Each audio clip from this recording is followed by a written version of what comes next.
Your honour, मैं inspector वागले इस case की छानबीन मैं कर रहा हूं। अदालत से इस केस के बारे में कुछ कहने की इजाजत चाहता हूं। इजाजत है। Thank you sir.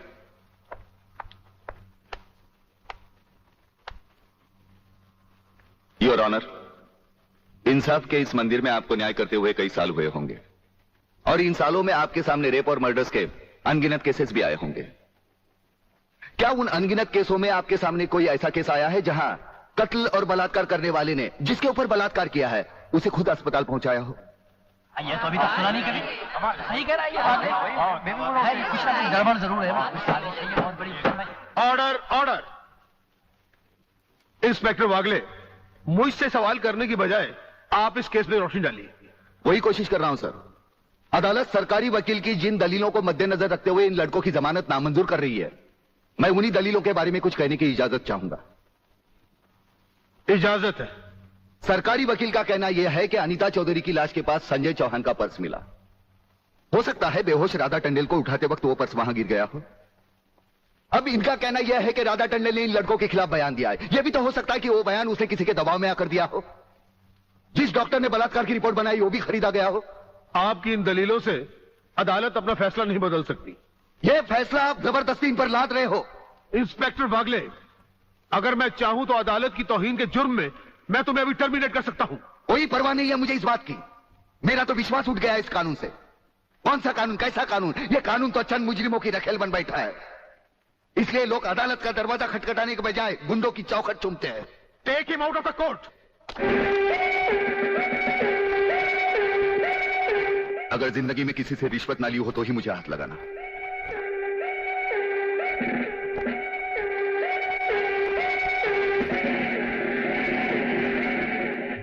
इन्हें गिने भुक्कड़ लोगों की वजह से अदालत शतरंज की बिसात बन गई है, जहां कोई भी आकर कानून से खेल सकता है। लेकिन इन खिलाड़ियों को अगर मैंने सच्चा कानून नहीं सिखाया तो मेरा नाम भी शिवाजीराव वागले नहीं। तुम इन 3 लड़कों के केस में कहां उलझ गए? हो सकता है इन बच्चों का केस महज इत्तेफाकी हो। इत्तेफाक नहीं है सर। ये कड़ियां भले ही अलग अलग नजर आ रही हो, लेकिन अगर गौर से देखें तो ये सब एक ही जंजीर की कड़ियां हैं, जिसमें एक न एक दिन जीवनलाल टंडेल, रसिकनाथ और गुंडा स्वामी की कलाइयां फंसेंगी। ये इत्तेफाक नहीं है सर, इत्तेफाक नहीं है।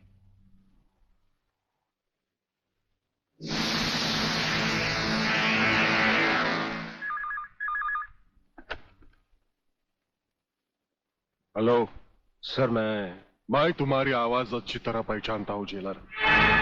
तुम वहां से कुछ नहीं बोलोगे, सिर्फ सुनो, क्योंकि जब से तुम्हारी जेल में सूर्यदेव सिंह आया है तुम्हारी दीवारों के भी कान हो गए हैं। मुझे वागले और उसकी मीटिंग का पता चल चुका है। वो 3 लौंडों के केस की सीढ़ी बनाकर मुझ तक पहुंचे, उसके पहले उसकी सीढ़ी के हर डंडे को काटकर फेंक दूंगा मैं। सुनो जी। मुन्ना और उसके खतरनाक खूनी साथियों को आज रात को पुलिस की वर्दी में जेल से बाहर निकाल दो और उनको समझा दो पुलिस स्टेशन जाकर उन तीनों लड़कों का बिल आत्महत्या के नाम पर फाड़ दें।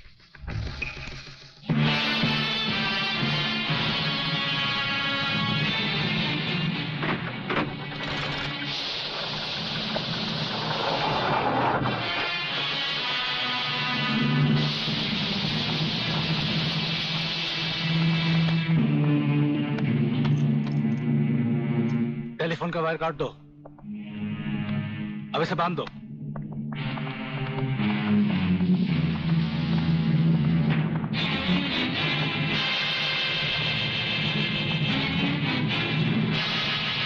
डरो मत, तुम्हारी जमानत हो चुकी है।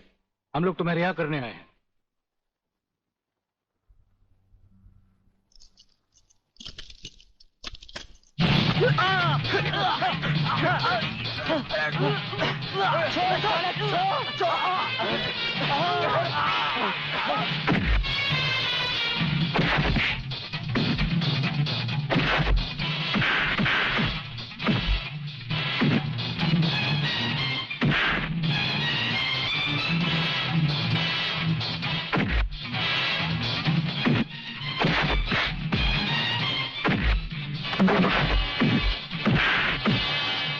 समझना मत संजू।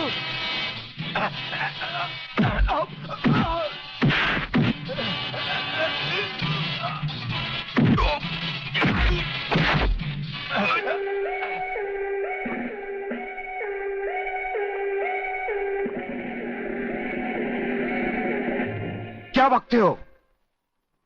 किसने बताया तुम्हें?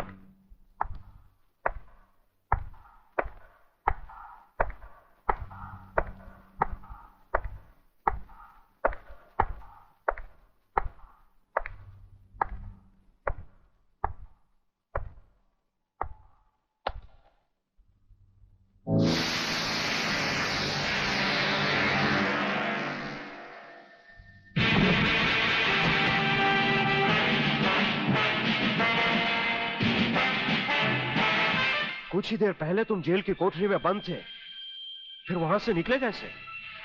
और अपने ये कपड़े पहनकर यहां किसके हुक्म से आए? हम अपने हुक्म के खुद मालिक हैं। हम अपने हुक्म से ही अंदर आए थे और अपने हुक्म से बाहर चले जाएंगे। तुमसे अच्छी तरह मिल लेने के बाद। तुम्हें अच्छी तरह मालूम होना चाहिए कि तुम किसके सामने बैठे हो। हमें मालूम है, इसीलिए तो जूते तुम्हारे मुंह के सामने रखे हैं। तुम जैसे गद्दारों से हम नहीं, हमारे जूते ही मुंह लगाते हैं। सूर्यदेव सिंह! ब्रिगेडियर सूर्यदेव सिंह, भूल कैसे गए? हम आज भी ब्रिगेडियर हैं, कल भी ब्रिगेडियर थे। जेल में आना तो एक नाटक था तुम जैसे मुजरिम तक पहुंचने के लिए। और ये रहे तुम्हारे काम के कागज। ये हमारा रिहाई का ऑर्डर और ये है तुम्हारी गिरफ्तारी का वारंट।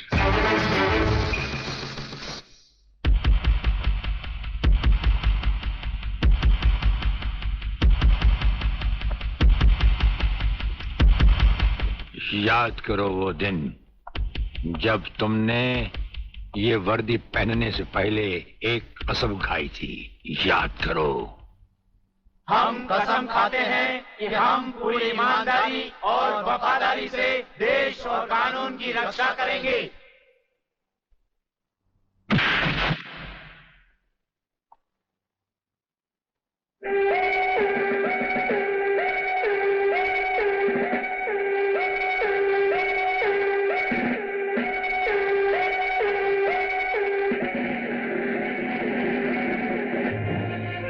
इन नंगों की बारात में ये वर्दी वाला दूल्हा नहीं जाएगा वागले।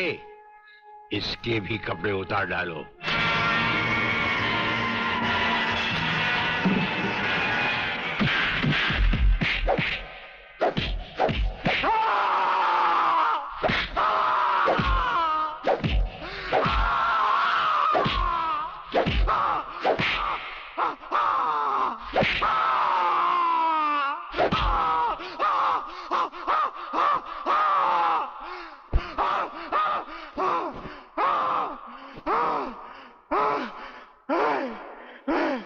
सच कह रहा हूं, मैं बेकसूर हूं।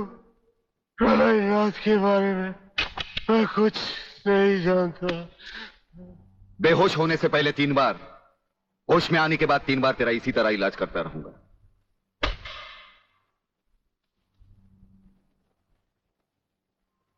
साथियों, तुम लोगों को शायद यह मालूम नहीं ये प्राइवेट और इमरजेंसी मीटिंग मैंने क्यों बुलवाई।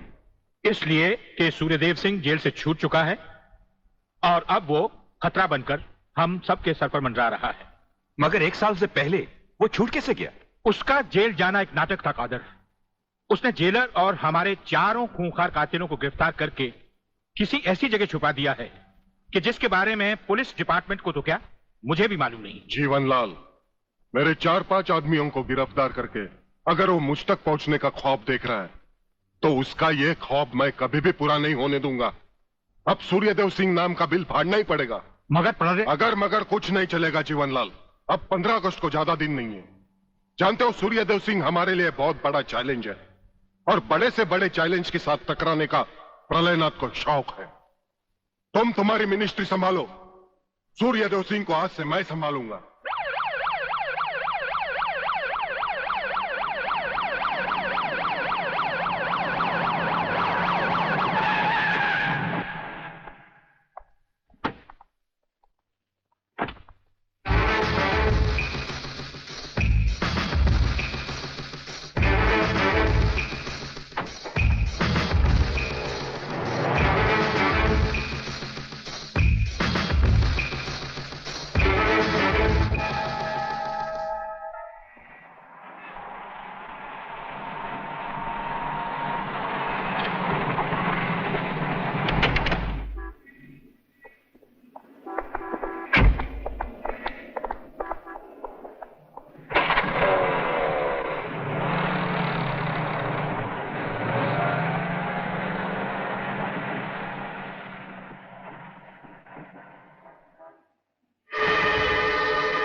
ड्राइवर, गाड़ी को फौरन किसी गटर के ढक्कन पर खड़ा करो। इसमें बम लगाया जा चुका है। Yes sir. बहादुर, काला बटन खींचो।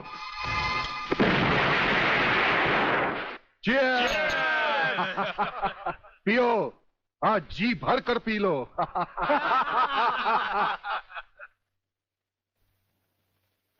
स्वामी जी, ये सुखद समाचार टीवी पर भी तो सुन ले। हाँ, ऑन करो। आज सदन के दोनों पक्षों ने इस हत्याकांड की तीव्र आलोचना की। इस हत्याकांड के षड्यंत्र के बारे में हमारी विशेष संवाददाता मोना अलवी की एक रिपोर्ट।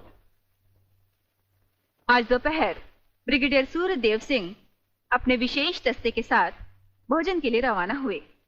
अचानक उन्हें अपनी कार में सिग्नल सुनाई दिया, जो कार में बॉम्ब रखे जाने का संकेत देता है। सूर्यदेव सिंह ने अपनी गाड़ी एक गटर के ढक्कन पर रुकवाई और अपने विशेष दस्ते के ब्लैक कमांडो से ये काला बटन खींचने को कहा। इससे गाड़ी के नीचे का हिस्सा साइड में खिसक गया और धमाके से पहले ही ब्रिगेडियर सूर्यदेव सिंह अपने आदमियों के साथ ही भूमिगत हो गए। तो इस तरह उन्होंने अपनी समझदारी और बहादुरी से अपनी और अपने आदमियों की जान बचाई। तो आइए आज हम ब्रिगेडियर सूर्यदेव सिंह से आपका साक्षात्कार कराएंगे।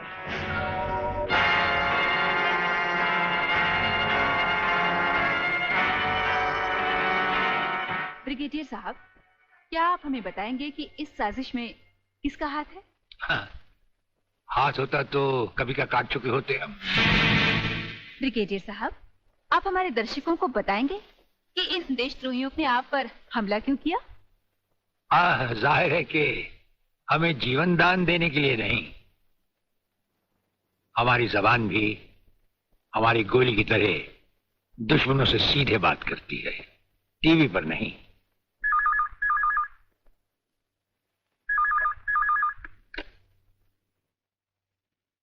हेलो। ज्यादा आंखें पार कर हमारा न्यूज देखोगे तो जल्दी अंधे हो जाओगे। ये समाचार देखने का नहीं, पैगाम सुनने का वक्त है। हेलो हेलो, तुम फोन कहां से कर रहे हो? तुम तो टीवी पर हो। हम टीवी पर भी हैं और हमारे घर पर भी। गेंडा स्वामी, ये टाइम बम का खेल हम तब से खेल रहे हैं जब तुम्हारे बाप दादा अपने बालों में खिजाब लगाते थे। याद रखना, तुमने सिर्फ एक टाइम बम फिट किया था जो हमारा बाल भी बैंका न कर सका, मगर हमने तुम्हारी मौत के लिए इतने बम तैयार कर रखे हैं जो तुम्हें तो क्या, तुम्हारे पालतू कुत्तों को भी बचने का टाइम नहीं देंगे। ब्रिगेडियर साहब, क्या आप उन देशद्रोहियों को कोई पैगाम देना चाहेंगे? पैगाम? हमारा पैगाम तो उन तक पहुंच चुका है।